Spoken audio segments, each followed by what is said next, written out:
नमस्कार दोस्तों, DD red के एक और रिएक्शन वीडियो में आप सभी का स्वागत है। मैं हूं आलोक। तो दोस्तों, जितने भी पाकिस्तान की तरफ से कोशिशें की जा रही हैं कि यार किसी तरह कोई डील हो जाए ईरान और अमेरिका के बीच में और हमारी वाहवाही हो जाए, आसिम मुनीर पूरी कोशिश में लगा हुआ है अपने अब्बू ट्रंप को खुश करने में ताकि कुछ इनाम पा जाए, लेकिन मामला हो नहीं पा रहा है।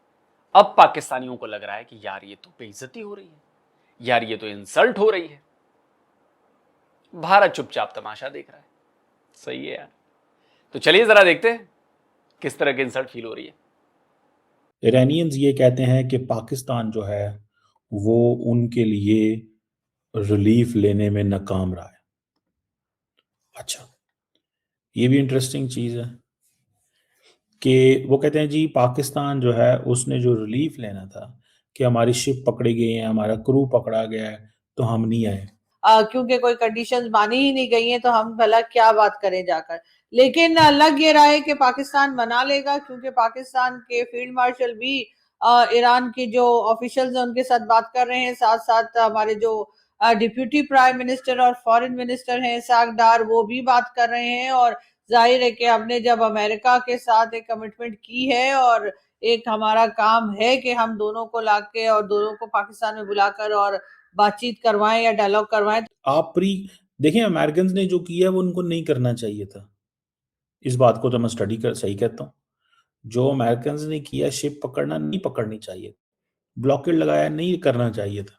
लेकिन सवाल तो ये पैदा होता है यार, अगर आप ये कहेंगे कि नहीं पहले ये करो तो हम ये करेंगे, ये करेंगे तो हम ये करेंगे, और पाकिस्तान जो है बेसिकली तो पाकिस्तान की इंसल्ट हुई है, मैं जाती तौर पे समझता हूँ, टू बी ऑनेस्ट। कि पाकिस्तान में कभी भी जो एक सिविलियन गवर्नमेंट है वो कभी बहुत मजबूत नहीं हो सकती, और हमेशा यही रहा कि भाई ये सिविलियन गवर्नमेंट जो है ये कभी भी जा सकती है। और कई लोग ये भी कहते हैं स्वर्गीय शहबाज शरीफ साहब की जो कुर्सी है वो काफी कमजोर है और उसको काफी ज्यादा थ्रेट्स हैं कि हो सकता है किसी वक्त भी उनको हटा दिया जाए, और यहाँ पर एक कंप्लीट डिक्टेटरशिप आने की भी कई लोग बात करते रहते हैं। प्रोफेसर जॉन मर्शामर जो है वो इस डिस्कशन में खासी नाउमीद नज़र आते हैं डोनाल्ड ट्रंप से।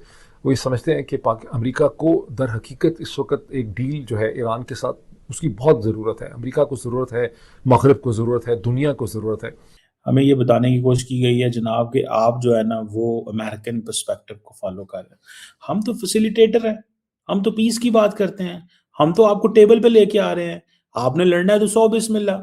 मुझे बताएं किस मुसलमान दुनिया ने ईरान के ऊपर हमले को कंडेम किया था, सिवाय पाकिस्तान के? और कुछ और होंगे। ईरान के न्यूक्लियर प्रोग्राम पे हमला हुआ तो हमने अमेरिका को कंडेम किया था। आज भी हम चीजें मैनेज करने में हम ईरान के साथ बैठे हुए हैं। लेकिन अगर कोई ये कहता है कि भैन असी तुहानू जड़ा ना तुसी हो इंजते हो, यार ये तो कुछ ना हुई भाई। आपने तो हमें ही मुश्किल में डाल दिया, आपने हमें ही मुश्किल में डाल दिया। हम उसमें कुछ मुश्किल में फंसे हुए हैं, ठीक है।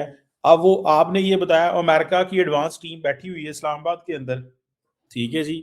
उनकी एडवांस टीम इस्लामाबाद के अंदर बैठी हुई है, और इन्होंने क्या किया, हमारे भाइयों ने, ईरान वालों ने, इन्होंने हर शहर ढक दी थी। ट्रम्प जो है उनको ये कहना है कि जी वो भी पाकिस्तान आ सकते हैं अगर कोई डील साइन करनी हुई तो।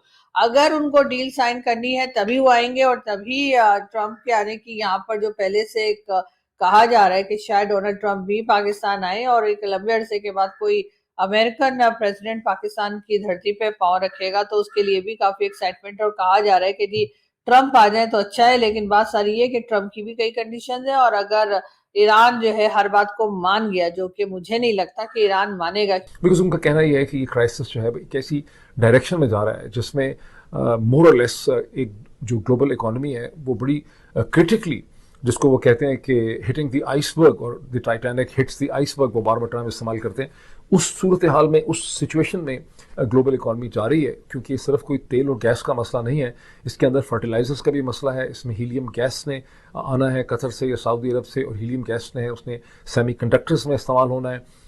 इसके अलावा वहाँ से उसके अलावा मेरा ख्याल है एलुमिनियम जो है उसने भी वहाँ से आना है, और मतलब इसका एक बड़ा इम्पैक्ट है जो अब एक्यूमुलेटिव लेवल पे बिल्डअप हो रहा है। फॉर इंस्टेंस जेट फ्यूल जो है उसकी यूरोपियन जो एयरलाइंस हैं उनके पास गालिबन 2 हफ्ते का जेट फ्यूल रह गया, उसके बाद उनको शदीद इसका क्राइसिस जो है वो खड़ा हो जाएगा।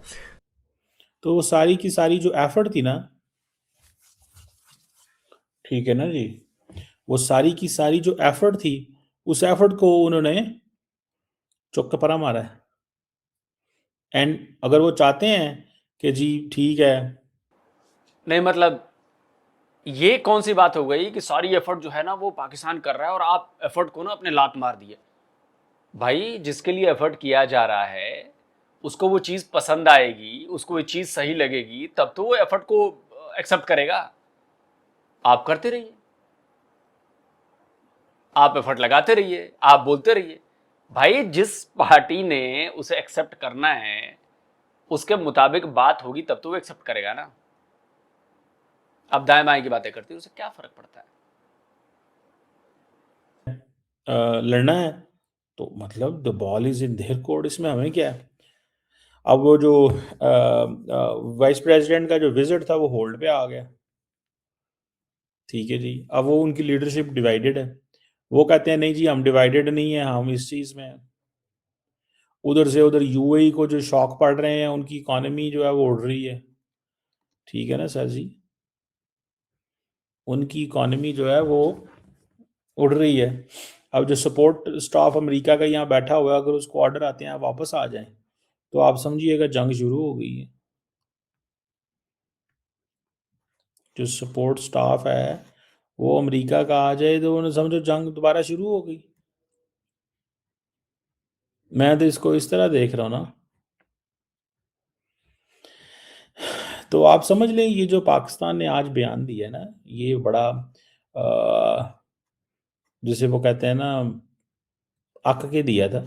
चले ठीक है, मर्जी है इनकी, इनकी मर्जी है और इनकी अपनी चॉइस है।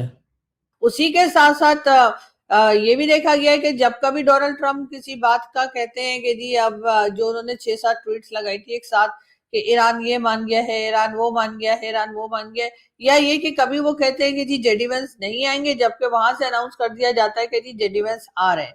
और उसके बाद वो कभी डेलीगेशन के बारे में कुछ बात करते हैं तो वहां से बिल्कुल यानी कि अमेरिकन गवर्नमेंट की तरफ से एकदम उससे अपोजिट बात की जाती है। मुझे लगता है कि या तो शायद अमेरिका में भी कोई जीएचक्यू है या फिर शायद अमेरिका में भी कोई आईएसपीआर है, क्योंकि जैसे ही हमारे यहाँ भी यही तरीका है कि अगर प्रेसिडेंट या प्राइम मिनिस्टर कोई बात करता है तो फौज आकर उस बात से बिल्कुल उलट ही कोई बात करके चली जाती है। लेकिन फिर वो एक्सप्लेन करते हैं कि उन्हें बहुत ज़्यादा शक किया है, उनको अफसोस किया है कि डोनाल्ड ट्रंप के पास इसमें से इस क्राइसिस से बाहर निकलने का कोई रास्ता नहीं हमारे है। अब आप अंदाज़ा लगाएं ना इस चीज़ से भी, ठीक है जी, आप इस चीज़ से अंदाज़ा लगाएं, ठीक है, कि the leadership in Iran, the leadership in Iran, ठीक है जी, वो उनको पता है कुछ घंटों में सीज फायर ख़त्म होने वाला है, कुछ घंटों में सीज फायर ख़त्म होने वाला है, and they are waiting for it कि ठीक है अगर ख़त्म हो जाता है तो ख़त्म हो जाए। मैं कहता हूँ आप आए टेबल पे बैठे, वहाँ से सीज फायर ले जाते, एक्सटेंड करा लेते, फिर पंजाबी च कहंदे ने मधानी पानी च मधानी पाई रखदे, मधानी जिहड़ी पानी च पाई रखदे, लगे रहंदे आ रहंदे जा रहंदे, बस इस तरह चीज़ें चलती रहती हैं। साथ ही साथ डोनाल्ड ट्रंप का ये भी कहना है कि अगर ईरान डायलॉग की टेबल पर नहीं आता तो ईरान को और भी ज्यादा मुश्किल देखनी पड़ सकती है। उन्होंने पहले ही कहा था ब्रिजेस उड़ा देंगे, हम पावर सप्लाई जहां से होती है वो पावर सेंटर उड़ा देंगे।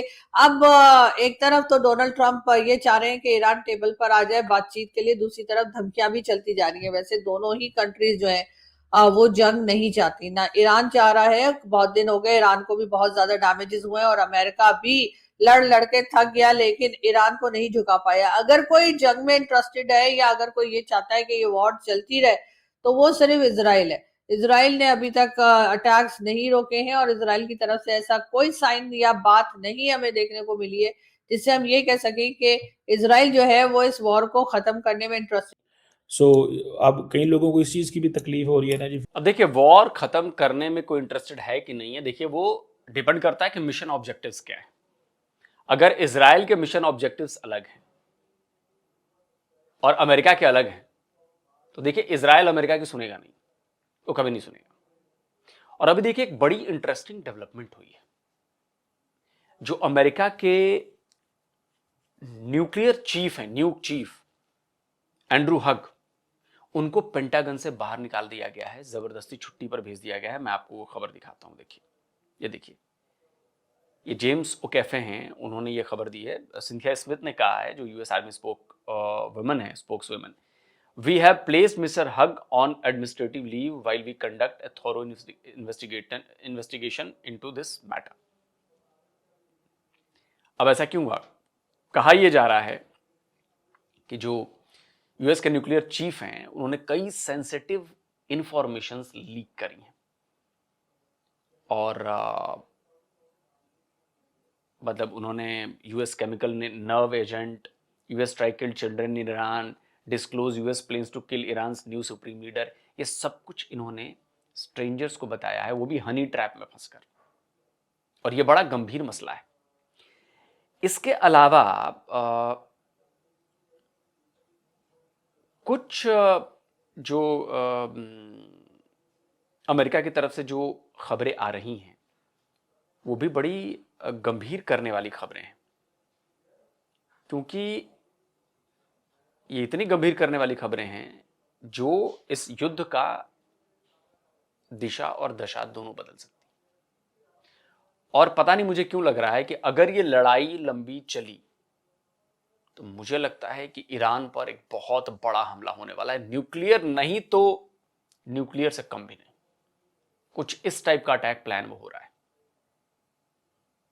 और ये जो हनी ट्रैप और ये सब जो न्यूक चीफ हैं, उनको हटाना करना, ये सब इसीलिए हुआ है। हो रही है ना जी, फील्ड मार्शल की बड़ी गुड्डी उड़ रही है, तो बस ठीक है इधर ही रुक जाएं आप, तो ये हो तो भाई फील्ड मार्शल ਦਾ ਇਹਦੇ ਕੀ ਤਲਕ ਹੈ।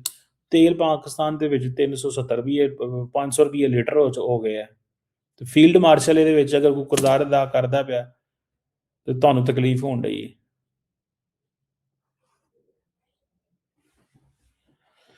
सो वो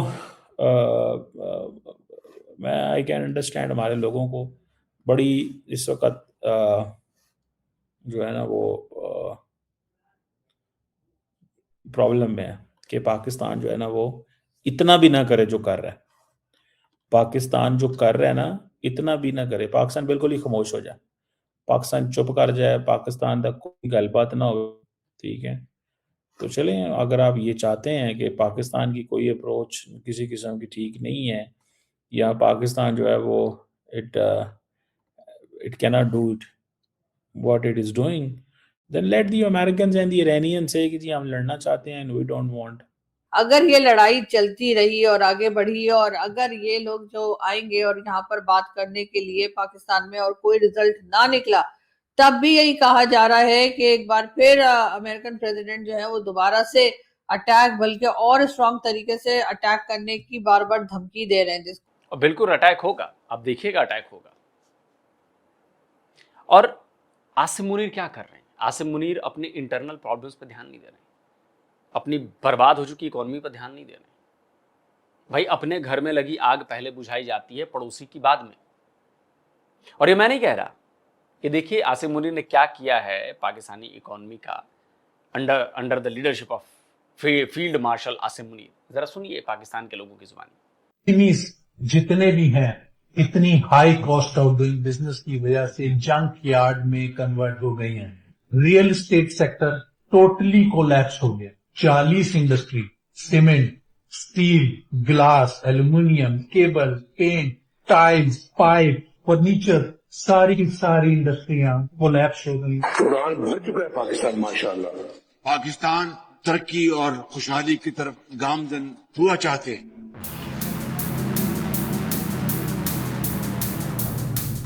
सुन लिया आपने, यही रियलिटी है और पाकिस्तान के लोग रियलिटी मानने को तैयार नहीं है। खैर, पाकिस्तान के अंदर प्रॉब्लम्स अब इस कदर बढ़ चुकी हैं कि लोगों का गुस्सा बहुत फूट रहा है और अगर इस पर ध्यान नहीं दिया गया, पब्लिक के एंगर को कंट्रोल करने के लिए कोई कदम नहीं उठाए गए, यकीन मानिए पाकिस्तान में बहुत बुरा सिविल वॉर होने वाला है।